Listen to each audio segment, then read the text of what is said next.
Comment un seul homme, un étranger, a-t-il pu sauver une civilisation entière avec une simple idée? Respirez profondément. Écoutez le silence qui précède la tempête. Nous sommes en l'an 5 de l'Hégire, autour de la ville de Médine. Une armée se lève, une force jamais vue. 10 000 guerriers issus d'une coalition de tribus, menée par les Kouraïchites de la Mecque, marchent avec un seul but, l'éradication. Face à eux, une jeune communauté, 3000 hommes. L'enjeu n'est pas une terre, ni une richesse. C'est la survie même d'un message. Imagine la scène. Sur les cartes de l'époque, les tribus convergent comme les doigts d'une main se refermant en un point. L'étau se resserre. La peur est palpable. L'arrogance du nombre. La certitude de la force brute. Voilà le véritable ennemi. À l'intérieur de Médine, le prophète, que la paix et les bénédictions soient sur lui, ne cède pas à la panique. Il se tourne vers son principe le plus cher, la consultation, la choura. Il réunit ses compagnons. Imagine cette assemblée la nuit. Les visages sont tendus, éclairés par la lueur vacillante d'un feu. Les options militaires traditionnelles des Arabes sont sur la table. Une sortie en force, un suicide, se barricader et attendre, l'épuisement certain. Le doute plane, lourd et silencieux. C'est alors qu'une voix s'élève, une voix calme, différente. Elle n'appartient pas à un grand chef de clan, mais à un homme venu de loin, un ancien esclave, un chercheur de vérité. Salman, le Perse, il se lève et partage un souvenir de sa terre natale, une stratégie de siège totalement inconnue en Arabie, une idée simple, presque dérisoire, face à 10 000 soldats. Il propose de creuser un fossé, une tranchée, un obstacle que la redoutable cavalerie ennemie ne pourrait franchir. Tu le sens, n'est-ce pas? Ce moment où tout bascule, une idée née de l'expérience d'un homme venu d'ailleurs, devient le pivot de l'histoire. Le prophète écoute, il accueille et il valide. La décision est prise. La foi n'est pas une attente passive, elle devient une stratégie. Mais la vraie révélation arrive maintenant. Le prophète ne se contente pas d'ordonner, il prend lui-même une pioche. Il descend dans la terre avec ses hommes. Le chef de la communauté, le messager de Dieu, creuse la terre, transporte les pierres, partage la faim et la fatigue. Chaque coup de pioche n'est pas seulement un acte de défense, c'est un acte de foi collectif. Comme le rapporte Sahih al-Bukhari, il transformait l'épreuve en un moment d'unité profonde, où chaque croyant, quelle que soit son origine, devenait un bâtisseur. L'unité creuse des montagnes. Le fossé avait stoppé les chevaux, mais il ne pouvait pas arrêter la faim et le doute qui grandissait à l'intérieur de Médine. Le siège s'installe, les jours deviennent des semaines, puis l'armée des coalisés arrive. Leur cavalerie, leur orgueil s'élance à pleine vitesse vers la ville, et soudain, elle s'arrête net. Les chevaux se cabrent devant ce vide inattendu.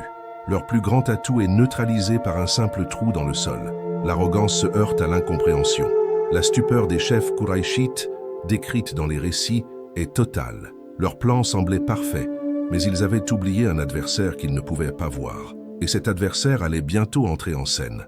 Après près d'un mois de siège, alors que le moral est au plus bas des deux côtés, une intervention divine se manifeste. Un vent glacial et violent, un soldat invisible envoyé par Dieu, s'abat sur le camp ennemi. La sourate Al-Ahzab le décrit avec une précision saisissante. Ce vent éteint leur feu, arrache leurs tentes, sème le chaos et le désespoir dans leurs rangs. Il glace leur corps, mais surtout, il brise leur volonté. Ils ne luttent plus contre des hommes, mais contre les éléments eux-mêmes. Au lever du soleil, le silence. Un silence total. Les musulmans, épuisés mais vigilants, regardent par-dessus le fossé. Le camp ennemi est vide. Les coalisés se sont retirés dans la nuit en désordre, vaincus non par la force des armes, mais par une idée, par la patience et par l'aide d'Allah. Médine est sauvée. La victoire par la sagesse est consommée, consolidant l'avenir de la communauté pour toujours. Cette histoire ne nous apprend pas seulement comment gagner une bataille, elle nous enseigne comment construire une défense impénétrable pour nos propres vies face aux armées de difficultés qui parfois nous assiègent. Elle nous rappelle que l'étranger peut porter en lui la clé de notre salut, que l'unité dans l'effort est une force spirituelle, que Dieu n'aide pas les passifs, et que la foi, la vraie foi, est une stratégie active, inspirée et ingénieuse. Après avoir entendu cela, tu ne verras plus jamais un obstacle comme une fatalité, mais comme une invitation à l'ingéniosité divine. Pense comme Salman. Alors, pour ancrer cette leçon dans ton cœur, je t'invite à écrire en commentaire une de ces deux phrases. Choisis celle qui résonne le plus en toi. Écris « Ma foi est ma stratégie » ou bien écris « Je choisis l'ingéniosité, pas la panique. Je te remercie pour ton écoute. Que la paix et l'inspiration te guident toujours. » Imagine la scène. Nous sommes en l'an 5 de l'Hégire. L'air de Médine est lourd, non pas de chaleur, mais d'une attente silencieuse, d'une angoisse qui s'infiltre dans les foyers. Une nouvelle se propage, plus rapide que le vent du désert. Une armée marche sur la ville. Pas n'importe quelle armée. La plus grande coalition jamais vue dans la péninsule arabique. 10 000 hommes, une force colossale, menée par les chefs de Quraïch, animée par un seul objectif, éteindre la lumière naissante de l'islam, pour toujours. Face à eux, la jeune communauté musulmane compte à peine 3 000 âmes capables de se battre. Le rapport de force est écrasant. Il est désespéré. C'est l'histoire d'un siège impossible, mais c'est surtout l'histoire d'une idée. Une seule idée, venue d'un homme que personne n'attendait. Comment un seul homme, un étranger, a-t-il pu sauver une civilisation entière avec une simple idée? L'armée des coalisés, les Ahzab, avance. Les chroniques de l'époque décrivent leur marche comme un nuage de poussière inéluctable, un serpent d'acier et de fureur qui s'étire à l'horizon. Leur atout majeur, leur fierté, c'est leur cavalerie. Des centaines de cavaliers redoutables, capables de briser n'importe quelle ligne d'infanterie, de semer la terreur et la mort. Pour eux, la victoire n'est pas une possibilité, c'est une certitude. C'est l'arrogance du nombre, la croyance que la force brute est la seule vérité qui compte. Tu le sens, n'est-ce pas? Ce sentiment d'être submergé, cette impression que le problème est trop grand, l'adversaire trop puissant. C'est une épreuve que nous connaissons tous dans nos vies face à des difficultés qui ressemblent à des armées invincibles. À Médine, la peur est palpable. Que faire? Comment résister? Le prophète, que la paix et les bénédictions soient sur lui, ne cède pas à la panique. Il fait ce qu'il a toujours fait face à l'épreuve. Il consulte. Il réunit ses compagnons dans un conseil de guerre, la Shura. La nuit est tombée.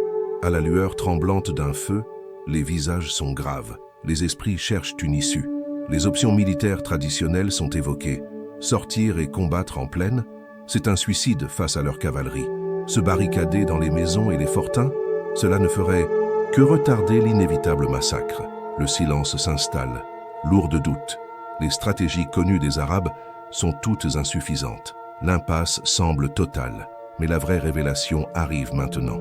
Alors que le découragement menace de s'emparer des cœurs, une voix s'élève, une voix calme, posée, celle d'un homme qui n'est pas né dans le désert d'Arabie, c'est la voix de Salman al-Faris. Salman le Perse, un ancien esclave, un chercheur de vérité qui a traversé le monde pour trouver la lumière, un étranger. Il se lève et partage un souvenir de sa terre natale. Il parle de stratégie, il parle d'ingéniosité. Il dit « Ô messager de Dieu, chez nous en Perse, lorsque nous craignions une charge de cavalerie, nous nous protégions en creusant un fossé. Un fossé. L'idée est si simple, si inattendue. Une tactique de siège totalement inconnue des Arabes, dont la guerre se résumait souvent à des charges rapides et des escarmouches. Creuser une tranchée pour neutraliser l'arme la plus puissante de l'ennemi. L'idée ne vient pas d'un grand général, mais d'un homme dont l'expérience d'une autre culture devient la clé de la survie.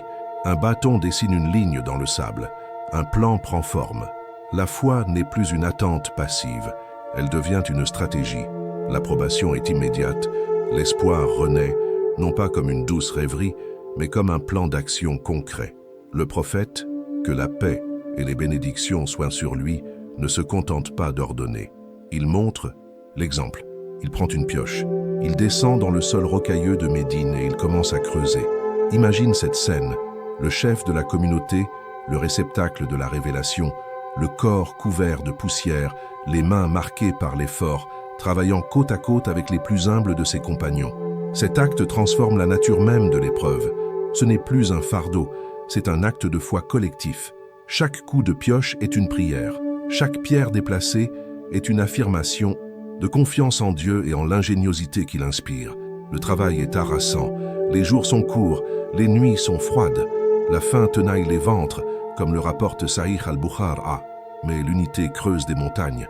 Des miracles se produisent même, comme cette fois où un rocher insurmontable bloque l'avancée et que le prophète lui-même le brise d'un coup, annonçant des victoires futures. L'effort collectif devient une source de force spirituelle. Pendant ce temps, l'armée des coalisés arrive. 10 000 guerriers, confiants, arrogants, prêts pour une bataille rapide et glorieuse. Ils s'approchent de Médine et s'arrêtent, stupéfaits. Devant eux, là où ils s'attendaient à trouver une plaine ouverte pour leur cavalerie, se trouve un obstacle qu'ils ne comprennent pas. Une immense balafre dans la terre, un fossé, un mur invisible. Leur arme maîtresse est neutralisée. Les chevaux se cabrent devant le vide. Les cavaliers les plus audacieux tentent de franchir l'obstacle. Mais ils échouent, tombant dans le piège ou repoussés par les archers musulmans postés de l'autre côté. Leur plan si simple, si brutal, est brisé. L'arrogance se heurte à l'incompréhension, puis à la frustration. Ils sont forcés d'établir un siège pour lequel ils ne sont pas préparés. Le fossé avait stoppé les chevaux. Une victoire stratégique immense. Mais ils ne pouvaient pas arrêter la faim et le doute qui grandissaient à l'intérieur de Médine, ni la frustration qui montait dans le camp ennemi. Le siège s'installe, une guerre d'usure commence. Leur plan semblait parfait, mais ils avaient oublié un adversaire qu'ils ne pouvaient pas voir. Et cet adversaire allait bientôt entrer en scène. Le siège commence. Les jours se transforment en semaines. Une guerre d'usure, une épreuve de patience et de foi. D'un côté, 10 000 hommes frustrés, leur orgueil blessé par une simple tranchée. De l'autre, 3 000 croyants, barricadés, rationnant leurs vivres, mais forts de leur unité et de leur confiance en la promesse divine. L'air est lourd. Le silence entre les deux camps n'est brisé que par le sifflement des flèches et les insultes lancées par-dessus le vide. Mais le véritable danger n'était plus seulement à l'extérieur. À l'intérieur de Médine, une autre bataille se jouait, une bataille invisible. Les hypocrites, ceux dont la foi était fragile comme une feuille d'automne, commençaient à semer le doute. Ils murmuraient dans l'ombre. Muhammad nous avait promis les trésors de Perse et de Rome. Et aujourd'hui, nous n'osons même plus sortir pour nos besoins. Leurs paroles étaient un poison lent, testant la solidité de la communauté de l'intérieur. Tu le sens, n'est-ce pas? Cette tension qui monte, cette épreuve qui se double. Face à cette tempête de doute, le prophète, que la paix et les bénédictions soient sur lui, restait un roc. Il ne cessait de prier, d'encourager les siens, de leur rappeler que l'aide d'Allah est proche pour ceux qui patientent. Il était le cœur battant de la cité assiégée, sa sérénité un rempart contre la peur. Il savait que la victoire ne se mesurerait pas seulement à la résistance physique, mais à la force spirituelle de son peuple. La situation semblait bloquée, une épreuve de pure endurance. Les cœurs étaient éprouvés, les regards commençaient à vaciller comme le décrit le Coran. La faim, le froid, la peur, l'épreuve atteignait son paroxysme. Mais la vraie révélation arrive maintenant. Une nuit plus sombre et plus froide que les autres. Imagine la scène. Le désert d'Arabie, connu pour sa chaleur écrasante le jour, peut devenir glacial la nuit. Mais ce froid-là était différent. Il était mordant, pénétrant. Un vent se leva. D'abord un murmure, puis un sifflement sinistre, et enfin un rugissement. Ce n'était pas un vent ordinaire, c'était l'adversaire invisible, l'allié inattendu. C'est le vent de Dieu. La sourate Al-Ahzab le décrit avec une précision poignante. Un vent furieux s'abat sur le camp des coalisés. Il arrache les piquets des tentes. Il renverse leurs marmites, éteignant les feux qui leur offraient un peu de chaleur et de lumière. La poussière et le sable les aveuglent, transformant leur campement en un chaos total. Leurs chevaux, leur fierté, paniquent. Les hommes, transis de froid, désorientés, ne peuvent plus communiquer entre eux. L'ordre se dissout dans la tempête. Ce n'était pas une simple tempête, c'était un message, une réponse divine à la patience et aux prières des croyants. Les coalisés, si fiers de leur nombre et de leur force, étaient totalement impuissants face à un ennemi qu'ils ne pouvaient ni voir ni combattre. Leur arrogance, qui s'était heurtée au fossé, se brisait maintenant contre les éléments déchaînés. Leur morale, déjà érodée par des semaines d'un siège inutile, s'effondra complètement. Dans l'obscurité glaciale, leur chef, Abu Sufyan, comprit. Cette guerre était perdue. Il donna l'ordre de la retraite, une retraite humiliante, dans le désordre et la panique. Ils abandonnèrent tout, leur camp, leurs provisions, leurs ambitions. Ils fuyaient, non pas les épées des musulmans, mais la puissance de leur Seigneur. La déroute est totale. Au matin, un silence étrange régnait sur la plaine. Les sentinelles musulmanes, postées sur les remparts de terre, scrutèrent l'horizon. Le spectacle était saisissant. Le vaste camp ennemi était vide. Le lever du soleil éclairait une scène de désolation. Des tentes déchirées battant au vent, des feux éteints. Ils étaient partis, tous, 10 000 hommes, vaincus sans même une bataille rangée. La victoire était acquise. Une immense vague de soulagement, de joie et de gratitude submergea Médine. Une victoire obtenue non par la force des armes, mais par une idée, par la patience et par l'aide d'Allah. Le fossé, né de l'esprit d'un étranger, avait neutralisé la force brute. La patience avait épuisé l'ennemi, et le vent divin avait porté le coup de grâce. L'équation était parfaite. Cette bataille, que l'histoire nomme la bataille du fossé ou la bataille des coalisés, fut un tournant décisif. Elle a consolidé l'État de Médine de façon définitive. Les tribus d'Arabie comprirent que cette nouvelle communauté n'était pas une force passagère, mais une réalité protégée par une puissance bien au-delà de la compréhension humaine. La foi était devenue une stratégie. Cette histoire, mon ami, n'est pas qu'un simple récit de guerre. Elle est un guide pour nos propres vies. Face aux coalitions qui se dressent contre nous, qu'il s'agisse de difficultés financières, de problèmes familiaux ou de défis professionnels, le désespoir est une option, mais jamais une solution. Ton fossé, c'est ta sagesse, ton travail, ta préparation. Ta patience, c'est ta foi en l'action juste. Et le vent de Dieu, c'est cette aide inattendue qui arrive toujours lorsque tu as fait tout ce qui était en ton pouvoir. Désormais, tu le sais, un obstacle n'est pas une fatalité. C'est une invitation à l'ingéniosité divine. Tu ne verras plus jamais une épreuve insurmontable de la même manière, car tu te souviendras de Salman le Perse, de son idée simple et géniale. Tu te souviendras du prophète, la pioche à la main, unissant les siens dans l'effort. Et tu te souviendras de ce vent glacial qui a dispersé la plus grande armée que l'Arabie ait jamais connue. Cette histoire nous enseigne comment bâtir une défense impénétrable pour nos vies, celle de la foi, de l'intelligence et de la communauté. Unis, pense comme Salman, agis avec la patience des croyants et fais confiance au soutien qui ne faillit jamais. Je t'invite à laisser une trace de ta réflexion. Pour ancrer cette leçon dans ton cœur, écris en commentaire « Ma foi et ma stratégie ». Ou bien, si cela te parle davantage, je choisis l'ingéniosité, pas la panique. Que la paix soit sur toi. Pour comprendre la profondeur de ce miracle, pour ressentir le poids de cette victoire, nous devons retourner en arrière. Revenons à l'instant où tout semblait perdu, l'instant où le ciel de Médine s'est assombri, non pas par les nuages, mais par la rumeur d'une tempête humaine qui marchait vers elle. Ferme les yeux un instant, écoute le silence qui précède le cataclysme. La nouvelle est arrivée comme un poison lent. D'abord un murmure porté par un voyageur épuisé, puis une confirmation par un éclaireur au visage blême. Une coalition, la plus grande jamais vue en Arabie. Les Qurayshites de la Mecque, animés par une haine tenace. Les tribus de Ghatafan, puissantes et avides. D'autres clans, unis par la promesse du butin et l'éradication de cette foi nouvelle qui dérangeait l'ordre ancien. Ils arrivaient. 10 000 hommes, pense à ce chiffre, 10 000 guerriers aguerris, montés sur les meilleurs chevaux et chameaux de la péninsule. Face à eux, Médine, une petite cité-État, une communauté de 3 000 âmes capables de porter les armes, beaucoup étant de simples agriculteurs. L'arithmétique était une sentence de mort. Ce n'était plus une bataille, c'était un anéantissement programmé. La peur s'est alors installée. Tu la sens, n'est-ce pas? Ce n'était pas la peur honorable du guerrier face à son adversaire. C'était une angoisse plus profonde, plus viscérale. La peur d'un père pour ses enfants, la peur d'un mari pour son épouse, la peur de voir son foyer, ce lieu de sérénité et d'amour, violé, pillé, détruit. Chaque porte fermée à Médine ce soir-là semblait si fragile, chaque mur si dérisoire. L'ennemi n'était pas une armée, c'était un déluge. C'est ici, dans cette obscurité, que se situe le point de rupture, le moment où la survie exige de transcender la peur. Le prophète, que la paix et les bénédictions soient sur lui, a senti ce poids écrasant sur sa communauté. Il a vu les visages tendus, les yeux qui cherchaient une réponse dans les siens. Il n'y avait aucune place pour la panique. La panique est un luxe de ceux qui ont le temps de douter. Ils ne l'avaient pas. La peur s'est alors muée.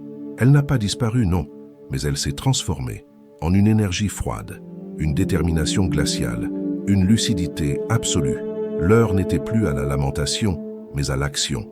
Une action radicale, intelligente, inspirée.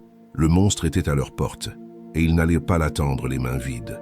La vraie révélation arrive maintenant. Le prophète a convoqué le conseil de guerre. La tradition de la consultation, la Choura, n'est pas un simple protocole. C'est un acte de foi. C'est reconnaître que la sagesse d'un groupe uni est supérieure à celle du plus brillant des individus.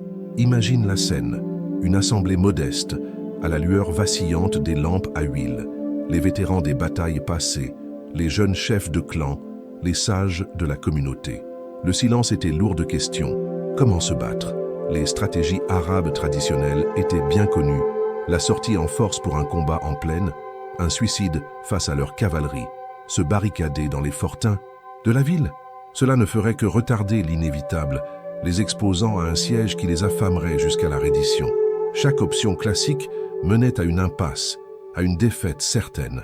Le cercle se resserrait, les minutes passaient, lourdes comme des pierres. Le doute planait dans l'air. L'esprit humain, face à un mur, cherche des issues familières. Mais ici, toutes les portes connues étaient condamnées. C'est dans ce moment de vide, ce silence où l'espoir vacille, qu'une voix s'est élevée. Une voix calme sans l'emphase guerrière des Arabes. Une voix qui portait l'écho d'une autre terre, d'une autre histoire. C'était Salman, Salman le Perse. Cet homme n'était pas comme les autres. Il avait voyagé toute sa vie, cherchant la vérité. Ancien esclave, étranger parmi eux, il avait vu des empires, des armées et des stratégies que personne à Médine ne pouvait imaginer. Son expérience était sa richesse. Son statut d'étranger était sa force. Il se leva avec respect et humilité.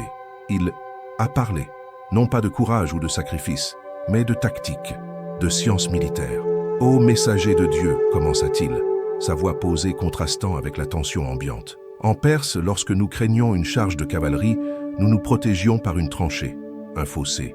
Un silence perplexe s'installa. Un fossé? L'idée était si simple et pourtant si étrangère. Creuser la terre pour arrêter des guerriers. Pour les Arabes, maîtres du désert, la guerre était affaire de mouvement, de charge, de bravoure frontale. Se cacher derrière un trou dans le sol semblait indigne, presque lâche. Certains se regardèrent d'incrédules, mais le prophète écoutait. Il écoutait avec une attention totale, car il ne voyait pas un ancien esclave, mais un homme dont Dieu avait guidé le parcours pour être là, à cet instant précis. Il a invité Salman à préciser son plan. Avec un bâton, Salman dessina dans le sable une ligne, un périmètre, un obstacle. Il a expliqué. Le fossé ne serait pas une simple rigole. Il devait être assez large pour qu'un cheval ne puisse le franchir d'un bond, assez profond pour qu'un cavalier qui tenterait de le traverser soit piégé. Il ne devait pas encercler toute la ville, ce qui était impossible. Il devait protéger le flanc nord de Médine, la seule voie d'approche ouverte et vulnérable pour une grande armée. Les autres côtés étaient naturellement protégés par des formations rocheuses et des palmeraies denses. Peu à peu, l'incrédulité laissa place à la compréhension, puis à l'admiration. Le génie du plan n'était pas seulement défensif, il était psychologique. Il visait à briser l'arme principale de l'ennemi, sa cavalerie, et avec elle, son arrogance. En neutralisant leur plus grande force, on neutralisait leur morale. L'idée de Salman n'était pas une simple tranchée, c'était un mur invisible. La décision fut prise. Le doute fut balayé par un élan d'espoir. La foi n'était plus une attente passive d'un miracle. Elle devenait une stratégie. Elle devenait un plan. Elle devenait des pioches et des pelles. La phase de planification était terminée, mais la course contre la montre ne faisait que commencer. Il fallait acquérir les ressources. Mais quelles ressources? Médine était pauvre, les outils manquaient. On partageait les pioches, on transportait la terre dans des paniers, dans les pans de ses propres vêtements. La véritable ressource n'était pas matérielle, c'était la volonté de 3000 hommes, femmes et enfants. C'était l'unité d'une communauté soudée par la foi et l'imminence du danger. Le prophète lui-même a retroussé ses manches. Il n'était pas un roi dans un palais, donnant des ordres. Il était un leader au milieu de ses frères, une pioche à la main, le front couvert de sueur et de poussière. Comme le rapportent les hadiths authentiques, il creusait avec eux, chantait avec eux, souffrait de la faim avec eux. Chaque coup de pioche était un acte de foi. Chaque pierre déplacée était une prière. Ils travaillaient jour et nuit sans relâche. La faim les tenaillait, le froid des nuits du désert les mordait, mais ils creusaient. Ils creusaient un fossé dans la terre, mais aussi une certitude dans leur cœur. Ils bâtissaient une défense pour leur famille, mais aussi une légende pour les siècles à venir. Le premier coup de pioche a résonné dans le silence de la nuit. C'était le son de l'espérance. Mais au loin, à quelques jours de marche à peine, le tonnerre de 10 000 sabots se rapprochait, impitoyable et arrogant. L'armée des coalisés avançait, certaine de sa victoire, ignorant tout du piège invisible qui était sur le point de naître de la terre elle-même. Ils avaient oublié un adversaire qu'ils ne pouvaient pas voir, et cet adversaire allait bientôt entrer en scène. L'horizon se mit à trembler. Une fine poussière ocre s'éleva, d'abord comme un murmure, puis comme un nuage menaçant. Le son suivit, un grondement sourd, profond, qui n'était pas celui de l'orage, mais celui de la terre martelée par des milliers de sabots. C'était le son de l'arrogance en marche. 10 000 hommes, une mer de fer et de fureur qui déferlait sur la petite cité de Médine. Imagine la scène. Du côté des coalisés, la confiance est absolue. Leur chef, mené par Abou Soufiane, scrute la ville. Elle semble si fragile, si exposée. Pas de murs imposants, pas de forteresse, juste des palmeraies et des maisons de terre. Il sourit. La victoire sera rapide, pense-t-il. C'est une simple formalité. Leur atout, mettre leur fierté, c'est leur cavalerie. Des centaines de cavaliers, les meilleurs d'Arabie, prêts à fondre sur la ville et à tout écraser sur leur passage. L'ordre est donné. La charge commence. Ressens-tu cette puissance? La terre vibre. Les étendards flottent au vent. Les cris de guerre percent l'air. C'est une force de la nature, une avalanche de chevaux et d'acier lancés à pleine vitesse. Pour les 3000 défenseurs, ce moment est celui de la vérité. Leurs cœurs battent à tout rompre. Ils ont creusé, ils ont prié, ils ont eu foi en une idée venue d'ailleurs. Mais tiendra-t-elle? Et puis l'impensable se produit, l'inattendu. La vague s'arrête net. Les premiers rangs de la cavalerie se cabrent violemment, leurs montures refusant d'avancer, hennissant de panique au bord du vide. Un arrêt brutal, un choc. Les cavaliers qui suivent s'entassent les uns sur les autres dans un chaos de confusion et de colère. Qu'est-ce que c'est que ça? Leurs yeux ne comprennent pas. Un fossé, une simple tranchée dans le sol. Leur arme la plus redoutable, leur orgueil, est neutralisée par un trou dans la terre. Stupeur, incompréhension. Les récits historiques décrivent la rage des chefs kouraïchites. Ils insultent cette tactique. Une ruse de lâche, disent-ils, indigne des Arabes. Ils ne comprennent pas que ce n'est pas de la lâcheté, c'est de l'intelligence. C'est la foi devenue stratégie. Le mur invisible que Salman avait imaginé dans le sable était désormais une réalité infranchissable. Les musulmans de l'autre côté tiennent la ligne. Le fossé les protège des charges massives. La bataille se transforme en une série d'escarmouches. Des volées de flèches sont échangées. Quelques guerriers coalisés, parmi les plus forts et les plus arrogants, tentent de trouver un passage plus étroit pour faire sauter leurs chevaux par-dessus. L'un d'eux, un champion nommé Amr ibn Abd Wood, y parvient. Il défie les musulmans en duel. Le silence se fait. C'est Al ibn Abi Talib qui s'avance. Le jeune lion contre le vieux titan. Le combat est bref, intense, et la victoire revient à Allah, un symbole puissant. Mais la vraie victoire, pour l'instant, reste celle du fossé. Les jours se transforment en semaines. Le siège s'installe. Et ici, la nature de l'épreuve change. Le fossé avait stoppé les chevaux, mais il ne pouvait pas arrêter la faim et le doute qui grandissaient à l'intérieur de Médine. Les vivres s'épuisent, la fatigue s'accumule. Le froid des nuits est mordant. Les hypocrites au sein de la ville commencent à semer le trouble. Ils murmurent « Dieu et son messager ne nous avaient promis que des illusions ». Tu le sens, n'est-ce pas? Cette tension, c'est l'épreuve ultime de la foi. Pas celle de l'affrontement direct, mais celle de l'attente, de l'usure, de la patience. C'est dans ce moment de doute, quand tout semble figé, que la foi doit être la plus forte. C'est un combat contre l'ennemi extérieur, mais aussi contre le désespoir intérieur. Les regards se tournent vers le prophète, paix et bénédiction sur lui. Il ne montre aucun signe de faiblesse. Il prie, il rassure, il maintient la flamme de l'espoir allumée. L'armée des coalisés est frustrée, mais elle campe sur ses positions. 10 000 hommes, c'est une force immense. Ils peuvent se permettre d'attendre. Ils pensent que la faim finira par briser la résistance de Médine. Leur plan semblait parfait, mais ils avaient oublié un adversaire qu'ils ne pouvaient pas voir. Et cet adversaire allait bientôt entrer en scène. Une nuit plus sombre et plus froide que les autres. Le camp des coalisés est immense, des milliers de tentes et de feux de camp s'étendant à perte de vue. Les hommes sont fatigués, las de ce siège qui n'en finit pas. Un vent léger se lève. Personne n'y prête vraiment attention. Juste un souffle frais du désert. Mais le vent forcit. Il devient une plainte, un sifflement sinistre qui serpente entre les tentes. Puis, il se déchaîne. Ce n'est plus un vent, c'est une tempête. Un vent glacial et violent d'une force surnaturelle. Il arrache les piquets des tentes, les faisant s'effondrer sur leurs occupants. Il renverse les marmites, éteint les feux les uns après les autres, plongeant le camp dans une obscurité glaciale et chaotique. La sable est projetée avec une telle force qu'il cingle les visages comme des aiguilles. La panique s'installe. C'est le chaos total. Les hommes crient, les chevaux s'emballent. Il n'y a plus d'armée, juste une foule désorientée, frigorifiée et terrifiée. C'est l'instant précis que le Coran décrit dans la sourate Al-Ahzab. Écoute bien ces mots divins. Ô vous qui croyez, rappelez-vous le bienfait d'Allah sur vous, quand des troupes vous sont venues, et que nous avons envoyé contre elles un vent et des troupes que vous n'avez pas vues. Des troupes que vous n'avez pas vues. Ce n'était pas seulement un phénomène météorologique, c'était une intervention, une réponse. Le vent de Dieu, les coalisés, le comprirent. Leur coalition, déjà fragile, se brisa sous la pression de cette nuit de terreur.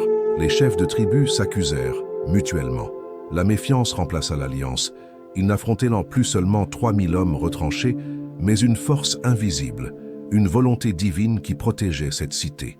Abu Sufyan, le général en chef, sentit le moral de son armée s'effondrer. Il comprit que la bataille était perdue, non par les armes, mais par quelque chose de bien plus grand. Dans le tumulte de la tempête, il donna l'ordre de la retraite. En pleine nuit, dans le désordre le plus complet, l'immense armée des coalisés leva le camp et s'enfuit. Au petit matin, le vent s'est calmé. Un silence étrange règne sur la plaine. Du côté de Médine, les gardes scrutent l'horizon. Ils n'en croient pas leurs yeux. Le camp ennemi est vide. Il ne reste que des tentes déchirées, des feux éteints et le silence de la défaite. 10 000 hommes, venus pour anéantir une communauté, se sont retirés, sans même avoir mené une seule grande bataille. La nouvelle se répand dans la ville. La faim et la peur laissent place à un soulagement immense, à une joie profonde et à une gratitude infinie. Ils sortent de leur maison, regardent ce camp vide, et ils comprennent. Ils ont fait leur part. Ils ont écouté un conseil sage. Ils ont travaillé comme un seul homme. Ils ont enduré avec patience. Et au moment le plus sombre, Allah a fait le reste. La victoire n'a pas eu le goût du sang, mais celui de la sagesse. Elle n'a pas été remportée par la force brute, mais par l'ingéniosité inspirée, une idée, la patience et l'aide divine. Médine était sauvée, plus que sauvée, elle était désormais consolidée, respectée, et la preuve était faite que la foi, lorsqu'elle est active et intelligente, est la plus redoutable des forteresses. Après avoir vu cela, tu ne verras plus jamais un obstacle comme une fatalité, tu le verras comme une invitation à l'ingéniosité divine. Tu comprendras que la plus grande armée peut être stoppée par une simple idée, et que la plus sombre des nuits peut être balayée par le vent de Dieu. Cette histoire n'est pas seulement un récit du passé, c'est une leçon pour ton présent, pour tes propres batailles, pour les armées de difficultés qui semblent parfois insurmontables dans ta vie. Elle te rappelle que la consultation, la shura, est une source de bénédiction, que l'unité de la famille et de la communauté peut creuser des montagnes, et que la confiance en Dieu n'est pas attendre les bras croisés, mais faire de son mieux avec les outils qu'il nous donne. Ton intelligence est un outil, ta patience est une arme, ta communauté est une forteresse. Je te laisse méditer sur cela, sur la puissance d'une idée juste au bon moment, et sur la certitude que même quand tu te sens en infériorité numérique, tu n'es jamais vraiment seul. Si ce récit a résonné en toi, écris en commentaire « Ma foi et ma stratégie » ou si tu préfères, je choisis l'ingéniosité, pas la panique. Partage cette force avec nous. Comment un seul homme, un étranger, a-t-il pu sauver une civilisation entière avec une simple idée? Laisse-moi te raconter une histoire vraie. Elle ne parle pas seulement de glaives et de boucliers, mais de la force invisible de l'esprit. Elle nous ramène en l'an 5 de l'Hégire, autour de la petite cité de Médine. Imagine la scène, une communauté naissante, à peine 3000 hommes capables de se battre, entourés par un désert, immense et des ennemis puissants. Leur foi est leur seul trésor. Mais voilà qu'une menace se lève à l'horizon. Pas une tribu, pas une armée, une coalition, une force comme l'Arabie n'en avait jamais vue. 10 000 guerriers. Les chroniques de l'époque parlent d'une marée humaine. Les Kouraïchites de la Mecque, amers et déterminés, avaient uni les tribus païennes dans un seul but, anéantir l'islam à sa racine, éteindre cette lumière pour toujours. 10 000 contre 3 000. Leur atout maître était une cavalerie redoutée, rapide et mortelle, capable de briser n'importe quelle ligne de défense. La nouvelle arrive à Médine, portée par le vent du désert. Elle s'infiltre dans les foyers, dans les cœurs. La peur s'installe. C'est un étau qui se resserre. Comment survivre à une telle force? Comment faire face à l'inévitable? L'ennemi n'est pas seulement une armée, c'est l'arrogance du nombre, la certitude que la force matérielle garantit la victoire. Le prophète, paix et bénédiction. Sur lui ne cède pas à la panique. Il fait ce qu'il a toujours fait. Il consulte. Il réunit ses compagnons dans un conseil de guerre, la tradition prophétique de la Choura. La nuit est tombée sur Médine. Autour du feu, les visages sont graves, tendus. Chacun sait que l'avenir de leur famille, de leur foi, de tout ce qu'ils ont construit, se joue dans les heures qui viennent. Les options sont discutées. Les stratégies militaires arabes traditionnelles sont passées en revue. Sortir et combattre en plaine, c'est un suicide. Se barricader dans la ville, les murailles ne tiendront pas longtemps face à un tel nombre. Le doute plane, lourd et silencieux. L'équation semble insoluble. L'obstacle paraît insurmontable. Tu le sens, n'est-ce pas? Ce moment où toutes les solutions connues échouent. Mais la vraie révélation arrive maintenant. Au milieu de ce silence pesant, une voix s'élève, une voix différente. Elle n'a pas l'accent de la Mecque, ni celui de Médine. C'est la voix d'un homme venu de loin, un étranger, un ancien esclave perse du nom de Salman al-Faris. Il a connu d'autres empires, d'autres guerres, d'autres tactiques. Il prend la parole, avec humilité mais avec la force d'une conviction profonde. Il dit qu'en Perse, sa terre natale, lorsqu'il craignait une charge de cavalerie, il faisait une chose que les Arabes ne connaissaient pas. Il creusait un fossé, une tranchée, un kandak. Il prend un bâton. Dans le sable éclairé par les flammes, il trace une ligne. Une simple ligne. Cette ligne, explique-t-il, pourrait devenir un mur invisible, une barrière infranchissable pour l'atout majeur de l'ennemi. L'idée est simple, audacieuse, révolutionnaire. Elle brise tous les codes de la guerre en Arabie. Elle ne repose pas sur la force, mais sur l'ingéniosité. Elle ne cherche pas la confrontation, mais la neutralisation. Le prophète écoute, et son visage s'illumine. C'est une inspiration divine, transmise par la bouche de cet homme, dont le statut d'étranger devient à cet instant précis la plus grande force de la communauté. La décision est prise. Il n'y a pas une minute à perdre. Le prophète ne se contente pas d'ordonner. Il montre l'exemple. Il prend une pioche. Il attache une pierre sur son ventre pour apaiser la faim, comme le rapportent les hadiths authentiques, et il se met à creuser. Il est un prophète, mais il est aussi un bâtisseur. Et avec lui, toute la communauté se met au travail. C'est une course contre la montre. Les hommes creusent, les femmes et les enfants transportent la terre. La faim tiraille les estomacs, la fatigue pèse sur les épaules, mais l'unité décuple les forces. Chaque coup de pioche est un acte de foi. Chaque pierre déplacée est une prière. Ils ne creusent pas seulement un fossé dans la terre, ils bâtissent une forteresse de solidarité dans leur cœur. L'unité creuse des montagnes. Quelques jours plus tard, l'armée des coalisés arrive. 10 000 hommes, fiers et arrogants, chevauchant leurs montures avec la certitude d'une victoire facile. Ils s'approchent de Médine, prêts à déferler sur la ville. Et soudain, ils s'arrêtent, stupéfaits. Devant eux, une immense tranchée, trop large pour être sautée, trop profonde pour être escaladée, protège le flanc nord de la ville. Imagine leur confusion. Leur arrogance se heurte à l'incompréhension totale. Qu'est-ce que c'est que cette ruse? Ce n'est pas ainsi que les Arabes se battent. C'est une tactique de couard, murmure-t-il.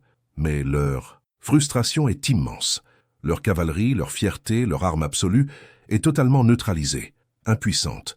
Un cheval se cabre devant le vide, un autre refuse d'avancer. La plus grande armée du désert est stoppée net par un simple trou dans le sol, un mur invisible. Le siège commence. Les jours se transforment en semaines. Les coalisés tentent quelques assauts, mais ils sont repoussés par les archers musulmans postés de l'autre côté. Le fossé avait stoppé les chevaux, mais ils ne pouvaient pas arrêter la faim et le doute qui grandissait à l'intérieur de Médine. Les vivres s'épuisent, la tension monte. Les hypocrites au sein de la ville commencent à semer le trouble, à se moquer de la promesse de victoire. C'est l'épreuve de la patience, le test ultime de la confiance en Dieu. Ils ont tout fait. Ils ont écouté le conseil. Ils ont travaillé sans relâche.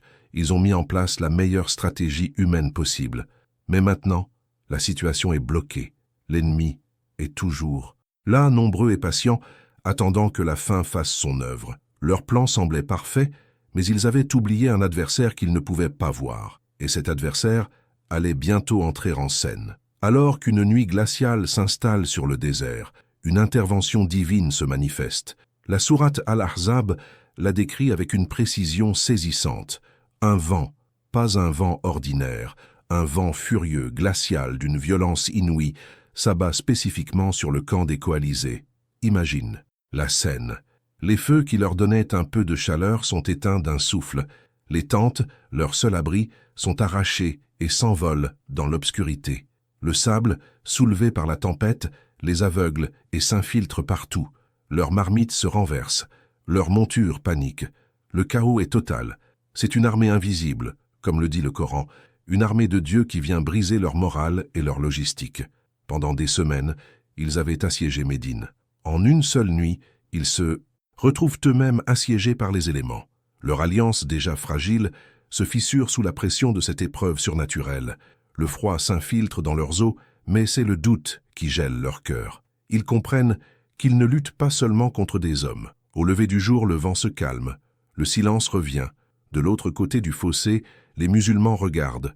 Le camp ennemi est vide, désert. Les coalisés se sont retirés dans le désordre et l'humiliation pendant la nuit, vaincus non par la force des armes, mais par une idée, par la patience et par un vent envoyé par Dieu. La nouvelle se répand dans la ville. La faim et la peur laissent pas de place à un soulagement immense, à une joie profonde et à une gratitude infinie. Ils sortent de leur maison, regardent ce camp vide et ils comprennent. Ils ont fait leur part.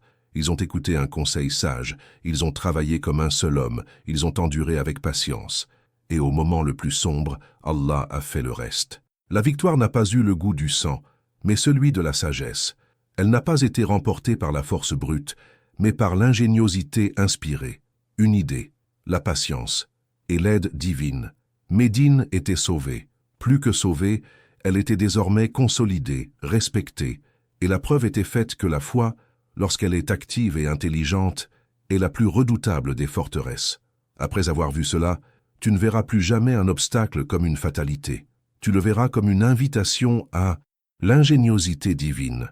Tu comprendras que la plus grande armée peut être stoppée par une simple idée et que la plus sombre des nuits peut être balayée par le vent de Dieu. Cette histoire n'est pas seulement un récit du passé, c'est une leçon pour ton présent, pour tes propres batailles, pour les armées de difficultés qui semblent parfois insurmontables dans ta vie. Elle te rappelle que la consultation, la Shura, est une source de bénédiction, que l'unité de la famille et de la communauté peut creuser des montagnes, et que la confiance en Dieu n'est pas attendre les bras croisés, mais faire de son mieux avec les outils qu'il nous donne. Ton intelligence est un outil, ta patience est une arme, ta communauté est une forteresse. Pense comme Salman, je te laisse méditer sur cela, sur la puissance d'une idée juste au bon moment, et sur la certitude que même quand tu te sens en infériorité numérique, tu n'es jamais vraiment seul. Si ce récit a résonné en toi, écris en commentaire « Ma foi » et ma stratégie. Ou si tu préfères, je choisis l'ingéniosité par la panique. Partage cette force avec nous.